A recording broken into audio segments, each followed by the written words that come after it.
Ibuku meninggal karena masalah ginjal. Dia sangat menderita selama penyakitnya.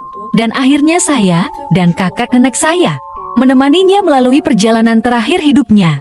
Itu adalah momen yang sangat menyedihkan. Seluruh keluarga kami sangat sedih. Sejak ibuku meninggal, aku mengalami mimpi buruk. Pada dasarnya tidak pernah tidur nyenyak lagi. Minggu lalu saya berguling-guling di tempat tidur. Tiba-tiba aku merasa seperti diseret keluar oleh seseorang. Selimut ke kepala tempat tidur. Lalu dia tersedak. Saya merasa tercekik. Tubuh tidak bisa bergerak sama sekali. Aku bahkan tidak bisa memanggil. Tapi itu gelap gulita.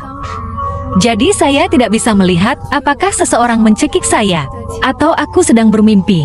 Saya hanya tahu bahwa saya takut pada saat itu. Saya tidak tahu harus berbuat apa. Sesaat kemudian, perasaan itu tiba-tiba menghilang. Tapi aku ketakutan. Kucing yang tidur di samping tempat tidurku mencoba bergegas keluar dari kamar tidur. Aku tidak tahu kenapa. Pintu kamarku tak mau terbuka. Meskipun pintu bagian dalam tidak terkunci sama sekali.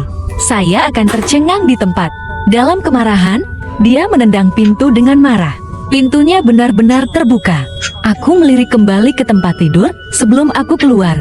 Ada bayangan di tempat tidur kali ini. Bergumam dengan spray putih. Ini seperti hantu di film-film lama. Aku bergegas ke kamar kakek dan nenekku. Ingin memberitahu mereka. Tapi hanya nenek yang ada di kamar mereka.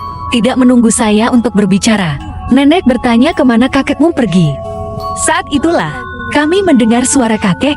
Suara itu berasal dari kamar ibuku sebelum dia meninggal. Itu keluar. Ayo kita lihat. Kakek sepertinya sedang mengobrol dengan seseorang. Berbicara dan tertawa. Tapi kakek adalah satu-satunya di ruangan itu. Tapi ada dua suara. Aku bisa mendengar bahwa suara lainnya adalah suara ibuku. Tapi kali ini, aku mendengar suara ibuku. Itu tidak membuatku sangat bahagia. Itu panik. Hari berikutnya aku ingat. Ketika keluarga kami tinggal di rumah tua, ibuku biasa membungkus dengan spray putih, bermain hantu untuk menakut-nakuti kakek. Dan ketika saya memikirkannya, saya bertanya-tanya, mungkinkah orang yang menyeretku dari tempat tidur tadi malam? Apakah orang yang tidak terlihat mencekik saya ibu saya? Kenapa dia melakukan itu padaku? Atau aku merindukanmu dan aku depresi? Sepertinya aku akan membutuhkan psikiater untuk melihat dengan baik.